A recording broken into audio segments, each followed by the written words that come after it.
Chapter 6. How Riches Come to You.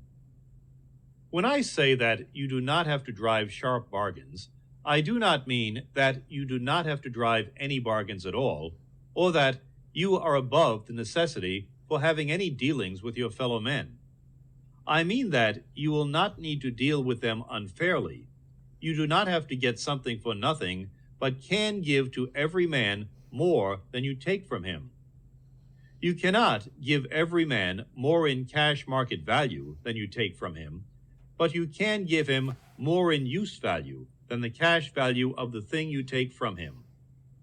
The paper, ink, and other material in this book may not be worth the money you pay for it, but if the ideas suggested by it bring you thousands of dollars, you have not been wronged by those who sold it to you.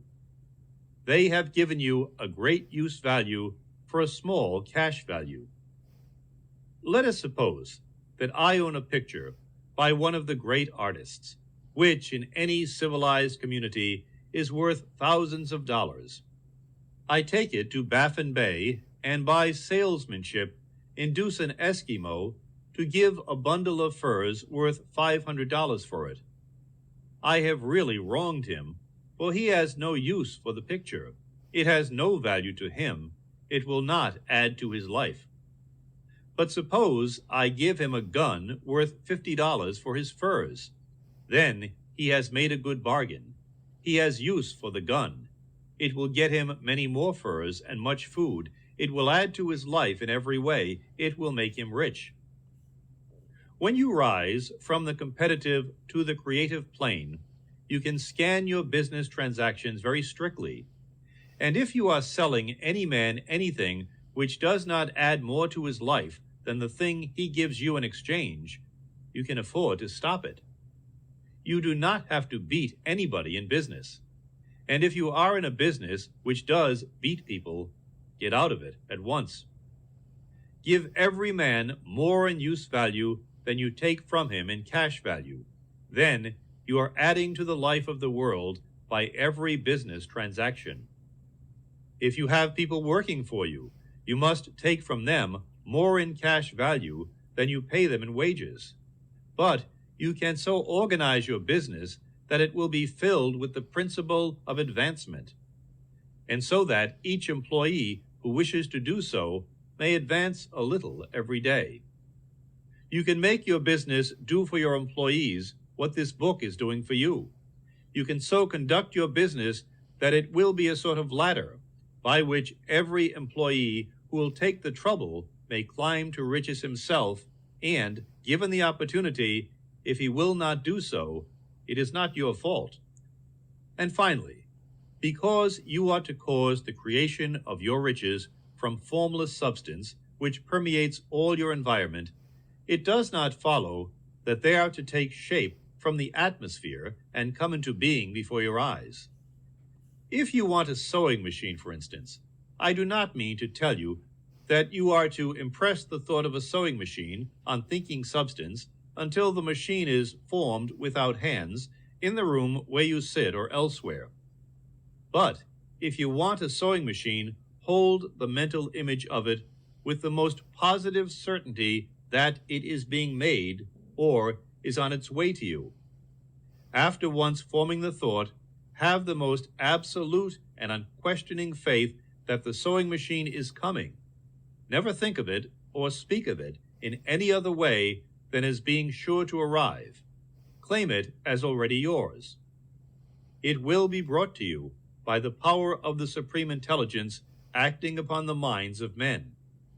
If you live in Maine, it may be that a man will be brought from Texas or Japan to engage in some transaction which will result in your getting what you want. If so, the whole matter will be as much to that man's advantage as it is to yours. Do not forget for a moment that the thinking substance is through all, in all, communicating with all, and can influence all. The desire of thinking substance for fuller life and better living has caused the creation of all the sewing machines already made, and it can cause the creation of millions more and will, whenever men set it in motion, by desire and faith, and by acting in a certain way. You can certainly have a sewing machine in your house, and it is just as certain that you can have any other thing or things which you want and which you will use for the advancement of your life and the lives of others. You need not hesitate about asking largely. It is your Father's pleasure to give you the kingdom, said Jesus. Original substance wants to live all that is possible in you, and wants you to have all that you can or will use for the living of the most abundant life. If you fix upon your consciousness the fact that the desire you feel for the possession of riches is one with the desire of omnipotence for more complete expression, your faith becomes invincible. Once I saw a little boy sitting at a piano and vainly trying to bring harmony out of the keys, and I saw that he was grieved and provoked by his inability to play real music. I asked him the cause of his vexation, and he answered, "I can feel the music in me, but I can't make my hands go right." The music in him was the urge of original substance, containing all the possibilities of all life. All that there is of music was seeking expression through the child. God, the one substance, is trying to live and do and enjoy things through humanity. He is saying, I want hands to build wonderful structures, to play divine harmonies, to paint glorious pictures. I want feet to run my errands, eyes to see my beauties, tongues to tell mighty truths, and to sing marvelous songs, and so on. All that there is of possibility is seeking expression through men. God wants those who can play music to have pianos and every other instrument, and to have the means to cultivate their talents to the fullest extent. He wants those who can appreciate beauty to be able to surround themselves with beautiful things. He wants those who can discern truth to have every opportunity to travel and observe.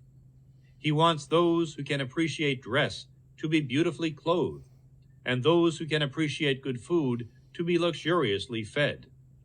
He wants all these things because it is himself that enjoys and appreciates them. It is God who wants to play and sing and enjoy beauty and proclaim truth and wear fine clothes and eat good foods. It is God that worketh in you to will and to do, said Paul. The desire you feel for riches is the infinite, seeking to express himself in you as he sought to find expression in the little boy at the piano. So you need not hesitate to ask largely. Your part is to focalize and express the desire to God. This is a difficult point with most people. They retain something of the old idea that poverty and self-sacrifice are pleasing to God. They look upon poverty as a part of the plan, a necessity of nature. They have the idea that God has finished his work and made all that he can make, and that the majority of men must stay poor because there is not enough to go around. They hold to so much of this erroneous thought that they feel ashamed to ask for wealth. They try not to want more than a very modest competence, just enough to make them fairly comfortable. I recall now the case of one student who was told that he must get in mind a clear picture of the things he desired so that the creative thought of them might be impressed on formless substance. He was a very poor man, living in a rented house and having only what he earned from day to day, and he could not grasp the fact that all wealth was his. So, after thinking the matter over, he decided that he might reasonably ask for a new rug for the floor of his best room and an anthracite coal stove to heat the house during the cold weather. Following the instructions given in this book, he obtained these things in a few months. And then it dawned upon him that he had not asked enough. He went through the house in which he lived and planned all the improvements he would like to make in it.